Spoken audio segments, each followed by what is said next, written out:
এবারের আইপিএলে আক্ষরিক অর্থেই রানের বন্যা বইছে। Travis head, Abhishek Sharma, Henrique Klaasen, Dinesh কার্তিকরা টি-20 ব্যাটিংকে নিয়ে গেছেন ভিন্ন পর্যায়ে, যার কারণে অন্যরা ভালো করলেও হচ্ছে সমালোচনা। বিরাট কোহলির কথাই ধরা যাক। এখন পর্যন্ত আইপিএলের সর্বোচ্চ স্কোরার কিং কোহলি। ৮ ইনিংসে ১ সেঞ্চুরি ও ২ ফিফটিতে ৬৩ গড়ে করেছেন ৩৭৯ রান। কিন্তু যত সমস্যা তার স্ট্রাইক রেটে। ১৫০-র বেশি স্ট্রাইক রেট হলেও এবারের আইপিএলে অন্যদের তুলনায় সেটা বড়ই সাদামাটা, যার কারণে অনেকে প্রশ্ন তুলেছেন আসন্ন বিশ্বকাপের স্কোয়াডে তার জায়গা নিয়েও।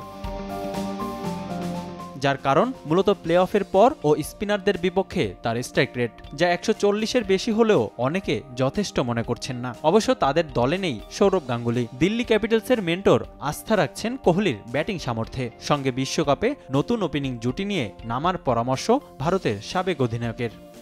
বিরাট কোহলির ৪০ বলে সেঞ্চুরি করার সামর্থ্য আছে। তাকে ভয় ডরহীন ব্যাটিং করতে হবে। আমার মতে আসন্ন বিশ্বকাপে কোহলি ও রোহিত শর্মার ওপেনিং করা উচিত। তারা দুজনই অসাধারণ খেলোয়াড়। রোহিত সবশেষ বিশ্বকাপে যেভাবে ব্যাটিং করেছে, টি-20তেও সেভাবে করলে শুরুতেই প্রতিপক্ষের ওপর চাপ সৃষ্টি হবে। ভারতের লম্বা ব্যাটিং লাইন আপ, উইকেট হারালেও চিন্তা করার কিছু থাকবে না।